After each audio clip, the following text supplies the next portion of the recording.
Paulo Azeredo, boa noite. Tudo bem, Romano? Um abraço pra você, boa noite, Simões, quem tá ligado com a gente na turma no Bate-Bola. Tem sim, duas frentes, né, Romano? O Atlético hoje começou a sua era Cuca, a quarta vez, né? Quarta vez que começa a era Cuca no Atlético, daqui a pouquinho a gente vai falar sobre isso e também outros assuntos do extracampo relacionados com isso, mas o Atlético hoje, na sede de Lourdes, recebeu alguns jornalistas, alguns colegas da imprensa para falar um pouco, passar a limpo, né? A questão do planejamento financeiro do clube, uma análise financeira do clube, partindo aí dos últimos 5 anos e também já projetando o ano de 2025. E o Galo divulgou uma projeção do valor da dívida atual do clube, que nesse momento aponta para um endividamento líquido de 1 bilhão e 400 milhões. Esses números ainda não são auditados, porque é comum isso, né? Em empresas, você demora aí cerca de 30 dias quando vira um ano para o outro. O Atlético, então, vai terminar os seus dados, as suas análises contábeis, depois passará por uma auditoria, mas isso é comum acontecer nas empresas, mas é uma projeção de 1,4 bi de dívida. E o Bruno Musi, ele foi o responsável por apresentar estes números. O Atlético alcançou em 2024 uma receita total recorde na sua história de 657 milhões de reais. O Bruno Musi também explicou, né, que as maiores fatias das dívidas do Atlético correspondem a operações bancárias e também a débitos relativos à Arena MRV. Em relação aos bancos, nós temos aí 507 milhões de dívida e a Arena MRV 410 milhões, Romano. E trouxe também as metas, né, orçamentárias. É bom te explicar isso aqui, viu, Romano? Porque eu já vi muita gente aí falando, pô, mas o Atlético, você vê, em 2024, você vê a premiação, né? Chegou na final da Copa Libertadores, na final da Copa do Brasil, o Galo tava projetando chegar só nas oitavas de final. Gente, isso aí é uma meta orçamentária. O clube não pode trabalhar que ele vai chegar na final. Nenhum clube no Brasil pode colocar, não, vamos chegar na final da Copa do Brasil, contando lá com o valor de prêmio de, pelo menos, vice-campeão, né? Então o clube faz uma projeção em relação a isso. O Atlético colocou semifinal da Copa Sul-Americana, pelo menos G6 no Campeonato Brasileiro e na Copa do Brasil, quartas de final. São as metas orçamentárias e não desportivas, ok? O Atlético almeja ganhar tudo, ganhar o Campeonato Mineiro, ganhar o Campeonato Brasileiro, ganhar a Copa do Brasil, a Sul-Americana, mas contando pro orçamento, basicamente foi isso. Existem outros números também importantes, em que o Atlético vendeu aí cerca de 155 milhões de reais, já contando com o Paulinho, e o Paulinho lá foi explicado, o valor da venda total foi de 18 milhões de euros, o Atlético ficou com 80% desse valor, tá? O Atlético tinha 80% do Paulinho, então dos 18 milhões de euros que ele foi vendido ao Palmeiras, o Galo fica com 80% desse valor. E o Bruno Musi passou ali por muitas situações, tirou as dúvidas dos nossos colegas, né? Estávamos presentes eu e o Henrique André, e tirou nossas dúvidas também dos nossos colegas. Foi uma tarde importante para que o Atlético apresentasse esses números de 2024, também de 2020 para cá e também projetando já 2025. Em termos de o torcedor fica muito ávido em saber disso, né? Em termos de orçamento para investimento, o Atlético manteve uma média nesses anos entre 160 e entre 170 milhões, investimentos que eu digo para contratações, tá? O Atlético espera manter isso nesse momento, mas o Bruno Musi explicou, né, que a meta é sempre você manter o equilíbrio das vendas e também dos investimentos em jogadores, em compra, né, em contratações.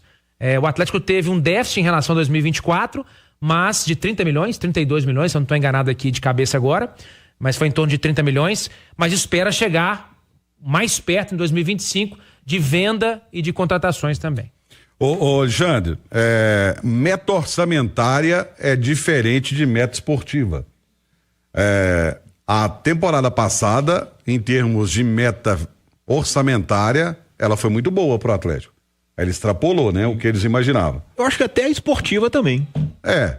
Mas falando em termos de financeira, ela foi mais do que eles imaginavam. Ah, sim, o Atlético foi o terceiro clube do Brasil que mais arrecadou com premiações. Já falei isso aqui algumas vezes. O Atlético arrecadou mais esse ano, Simões, do que em 2021, quando foi campeão de tudo.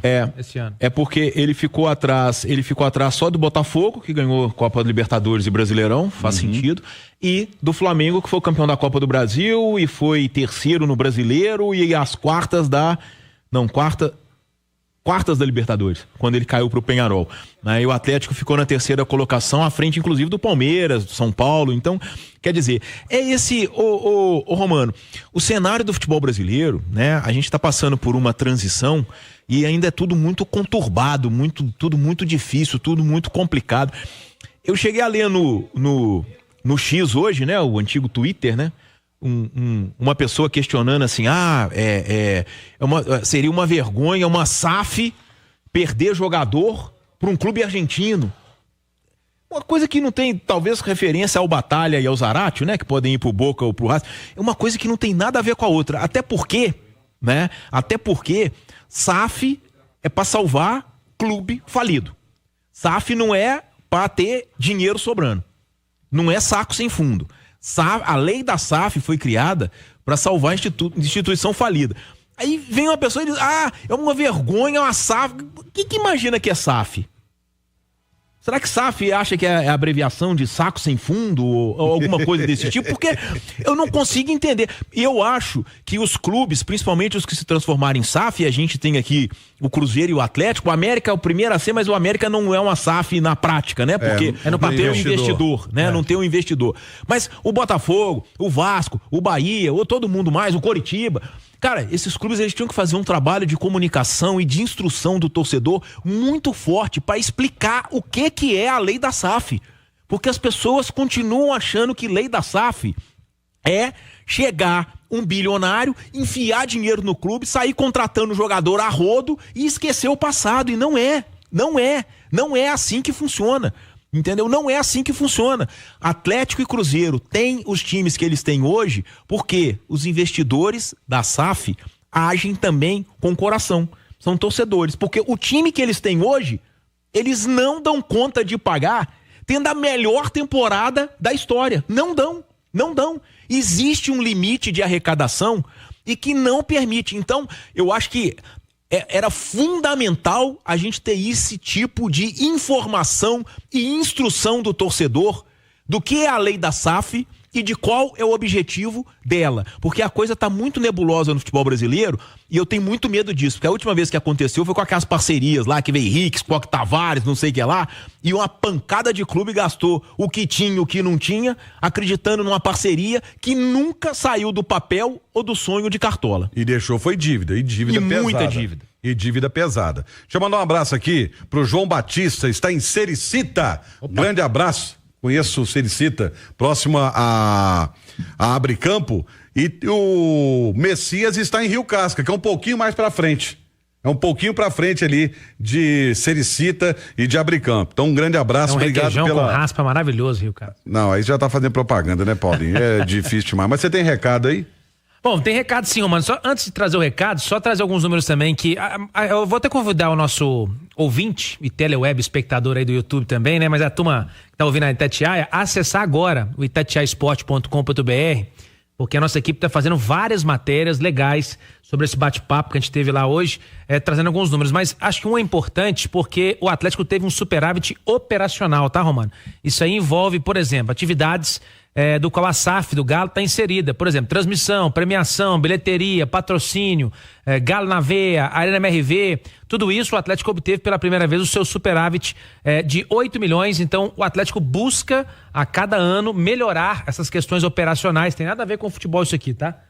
Mas tem a ver com o superávit operacional. Então são números importantes para a gente divulgar aqui para o nosso ouvinte. Bom, vou dar um recado para você aqui agora da Monaghan Imóveis, que é uma imobiliária que tem o objetivo de conectar você aos seus sonhos e investimentos. Olha, na Monaghan, meu amigo, minha amiga, você encontra os melhores imóveis de BH e Itaúna, hein? Com a Monaghan você está a um passo do seu imóvel. Não perca essa oportunidade, você vai acessar aí agora no Instagram, @Monaghan Imóveis, nas redes sociais, ou também tem o site monaghanimóveis.com.br, Romano. Olha, daqui a pouquinho a gente vai pro intervalo. Na volta o Paulo Azeredo vai falar sobre Cuca.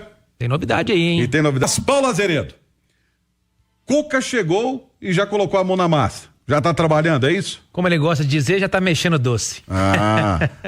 Já tá mexendo doce o Cuca na Cidade do Galo, desde que chegou ontem à noite, né? Trouxemos até hoje aqui no Rádio Esportes algumas palavras do Cuca, que prometeu um time competitivo, que prometeu um time do Atlético forte também para 2025. E hoje ele esteve até com o Deladeia, o Guilherme Deladeia, pela manhã, viu, Romano? Pelo que eu pude apurar, já acompanhando o treinamento do time sub-20 do Atlético, né? Que vai disputar as 3 primeiras rodadas do Campeonato Mineiro e que tem um jogo treino no sábado contra o Vila Nova, no Alçapão do Bonfim. Então o Cuca, ele já chegou também acompanhando esse time, que querendo ou não, também é de responsabilidade dele, porque quando voltar dos Estados Unidos, da pré-temporada por lá, o Atlético estará disputando o Campeonato Mineiro com o seu time principal, pelo menos é o que se espera dentro da programação anteriormente divulgada.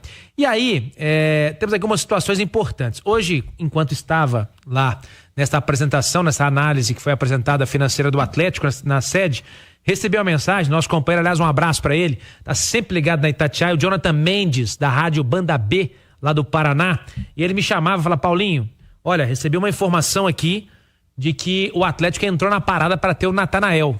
E aí, posteriormente, também pude ver na internet que o André Hernan havia divulgado essa informação. Lateral direito do Curitiba. Isso, lateral direito do Curitiba. É um garoto, e ele falou assim: olha, Paulinho, é uma situação que aqui em Curitiba estão dizendo que o Cuca foi quem indicou o garoto, porque ele conhece o garoto aqui do Paraná. Então o Cuca esteve lá dirigindo o Atlético Paranaense, é de Curitiba também, conhece o Natanael e ele não acompanhou, Romano, o time do Curitiba, que está iniciando a pré-temporada em Itu, no interior de São Paulo, ficou por lá. A situação dele é a seguinte: ele tem o contrato vencendo com o Curitiba no final de dezembro de 2025. Então no meio do ano, ele já pode assinar um pré-contrato com qualquer equipe. Sim.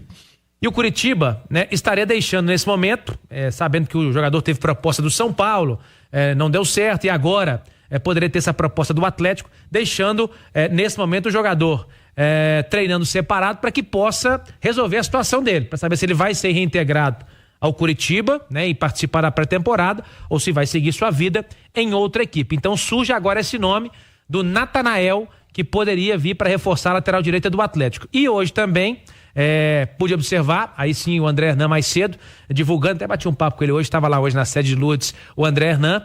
O Atlético tem interesse na contratação do atacante Júnior Santos, do Botafogo. É bom jogador. Júnior Santos, que era reserva do Botafogo nessa reta final, até entrou no jogo e fez um gol contra o Atlético na final da Libertadores, mas ele tem uma concorrência forte, Romano, que é a concorrência do Palmeiras, que também estaria interessado. E o Palmeiras, a gente está vendo no mercado aí, que competir financeiramente com o Palmeiras não dá, Então tem que saber se o Palmeiras realmente quer o Júnior Santos e vai entrar na parada, ou se o Galo vai nessa sozinho. E do próprio Botafogo, Porque o Luiz Henrique está para ser vendido, Claro, São verdade. 3 propostas altíssimas e o Luiz Henrique veio para ocupar a vaga do Júnior Santos, que se lesionou na temporada, e o Botafogo trouxe o Luiz Henrique para jogar pelo lado direito, que é onde o Júnior Santos joga. Embora ele seja destro, mas ele tem a preferência de jogar pelo lado direito. Então, o próprio Botafogo, o Júnior Santos, pode ser não a reposição, mas voltar à titularidade.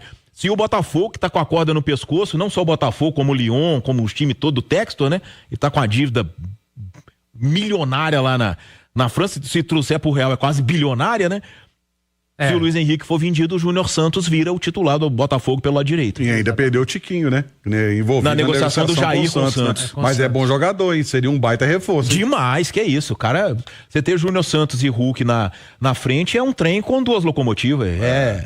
Ia ser realmente um jogadoraço. E o Natanael também é bom jogador. Natanael é um bom jogador. É um jovem. E ele entra naquele perfil que o Paulinho já trazia aqui. 22 anos. Exatamente. É o jogador jovem e que tem mercado, E uma coisa assim, com todo respeito, Mas uma coisa é jogar no Coritiba, outra coisa é vir jogar no Atlético, porque o conjunto da obra ajuda muito, Então, quer dizer, o Natanael teria outra repercussão. Claro, a pressão é maior, mas de toda forma, pela expectativa que se tem em relação ao Natanael, a tendência é de crescimento caso ele se transfira para um Atlético, para um São Paulo. Ele continua treinando com a equipe sub-20 do Curitiba, enquanto não resolve a situação contratual dele com o Curitiba. Tá certo, Paulinho. Mais informações.